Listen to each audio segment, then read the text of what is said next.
নাতিন বা পুতিনকে ঠাট্টা ছলে অনেকে গিন্নি বলে, ছোট বউ বলে, তাদের সাথে কি নানা দাদার বিবাহ বৈধ হবে? আস্তাগফিরুল্লাহ।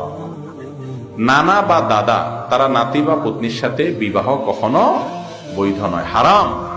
ছেলে ছেলের মেয়ে, ছেলের ছেলের মেয়ে এবং নাতিদের ঘরে অর্থাৎ নিচের যে বংশধর এদের সাথে কখনো কি হয় না, বিবাহ বৈধ হয় না, দাদা দাদির নানা নানি।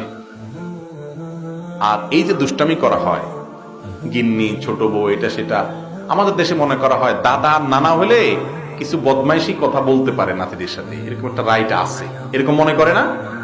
এটা হলো মূর্খতা, এটা হলো মূর্খতা। কেন মূর্খতা? কারণ কোরআন কারীমে আল্লাহ রাব্বুল আলামিন বাপের পূর্বপুরুষ, মায়ের পূর্বপুরুষ যারা অর্থাৎ দাদা নানা তাদের বাপ যারা আছে তাদেরকে আবা বলেছেন আল্লাহ তাআলা, আবা অর্থাৎ তোমাদের পূর্বপুরুষরা, বাপের বাপ তার বাপ, মায়ের বাপ তার বাপ, মায়ের মা তার মা, এভাবে উপরের দিকে যারা আছেন তারা সবাই বাপের মতো মায়ের মতো, বাপ মাকে যেরকম সম্মান করতে হয় তাদেরকে এরকম সম্মান করতে হয়, তাদের সাথে ফাইজলামি করা জায়েজ নাই, তারাও ফাইজলামি করে খারাপ কোনো কথা দুষ্টমি করা জায়েজ নাই। নাতি নাতনিরাও মনে করে দাদা নানা দাদি নানি তাদের সাথে দুষ্টমি বাদরামি খোসাখুসি করা যায়, খবরদার, এটা কোন ইসলামের কালচার না, এবং এই ভুলটার মধ্যে আমরা অনেকে লিপ্ত। আল্লাহ তাআলা বোঝার তৌফিক দান করুন।